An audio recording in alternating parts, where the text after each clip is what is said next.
Comment communiquer efficacement?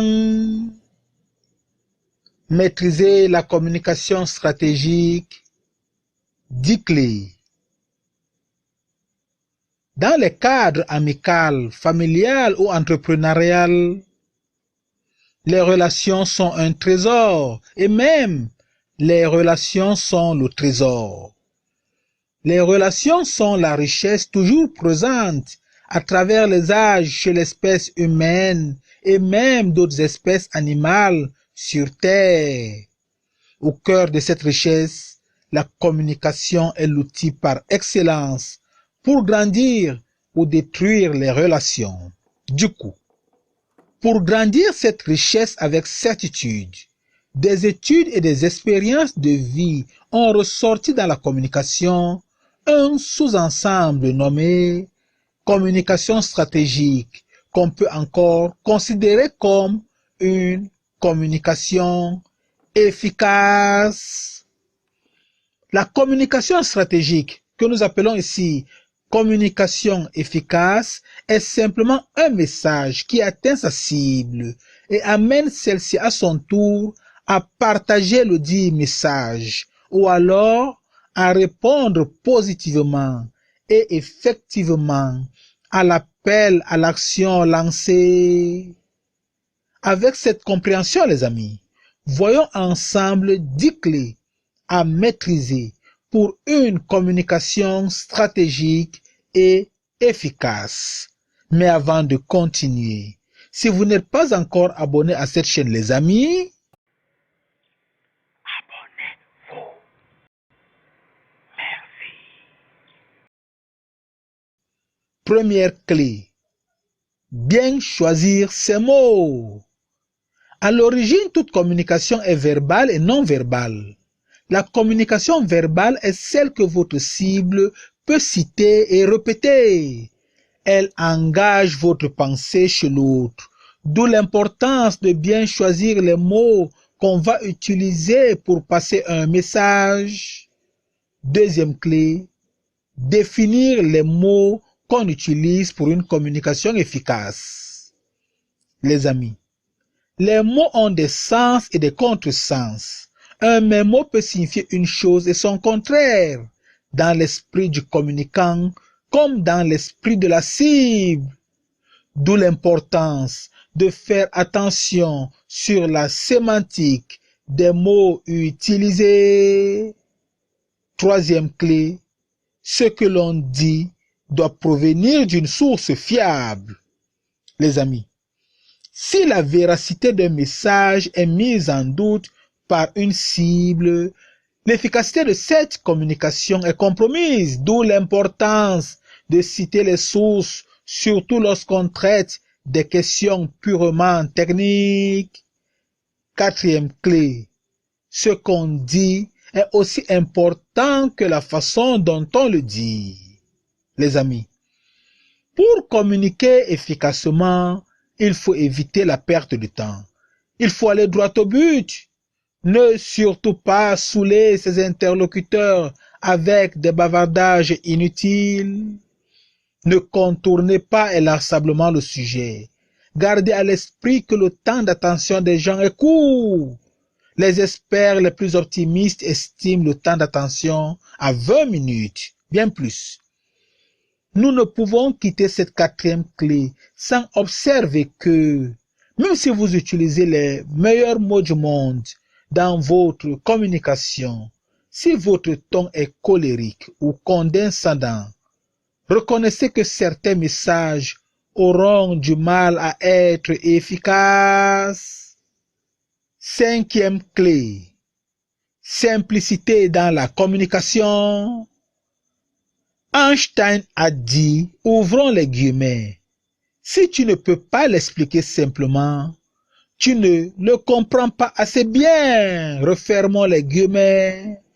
D'où l'importance de bien comprendre soi-même ce qu'on veut expliquer. Et si on a compris, il faut expliquer simplement. N'oublions pas, les amis, les objectifs d'une communication efficace. Premièrement, la cible doit recevoir le message. Deuxièmement, la cible doit comprendre le message. Troisièmement, la cible doit être d'accord avec le message ou le communicant. Quatrièmement, la cible doit relayer le message ou alors exécuter effectivement l'appel à l'action demandée. Sixième clé, que les actions du communicant reflètent son message. L'une des grandes clés du succès d'une communication est l'intégrité du communicant.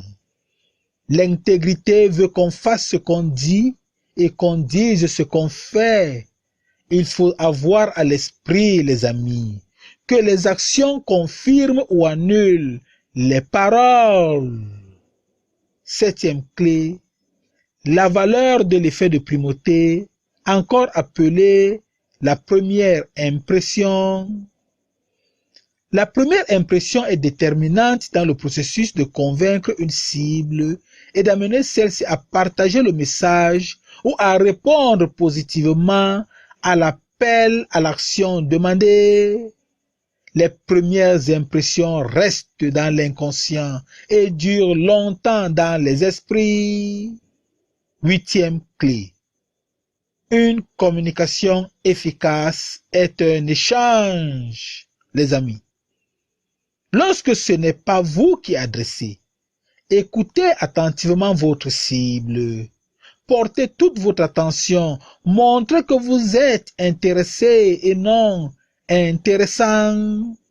Avec tact, relancez adroitement votre cible avec des questions informatives. N'oubliez pas que si votre interlocuteur a la conviction que vous l'avez véritablement écouté, il vous écoutera à son tour lorsque vous prendrez la parole.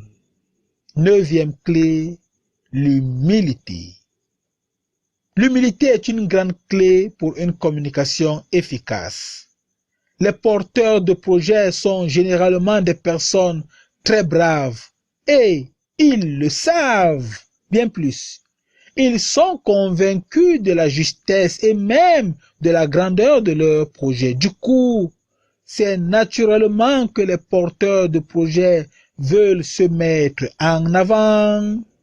Eh bien, les amis, pour une communication efficace, le communicant doit avoir l'humilité de se mettre dans l'ombre et de mettre en avant l'intérêt de sa cible ou carrément de mettre en avant la cible en personne. Dixième clé, il n'est pas facile de dire ce qu'on veut dire, les amis. Lorsqu'on communique, deux fautes peuvent apparaître sans qu'on ne le sache. Premièrement, vous croyez maîtriser un sujet. Pourtant non, vous ne le maîtrisez pas. Malgré votre bonne foi, vous dites des choses contraires à la réalité. Votre communication est douloureuse aux oreilles des personnes averties. Deuxièmement, vous maîtrisez bel et bien un sujet. Pourtant, malgré vos efforts, votre public cible ne comprend pas grand-chose à votre message. Eh oui, les amis, il n'est pas facile de dire ce qu'on veut dire, d'où l'importance de définir son avatar cible, puis de proposer sa communication à un échantillon de cet avatar cible-là, pour avis, avant toute diffusion d'une communication importante et qu'on veut efficace à grande échelle.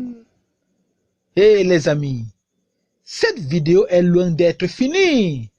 Elle continue avec votre participation en commentaire.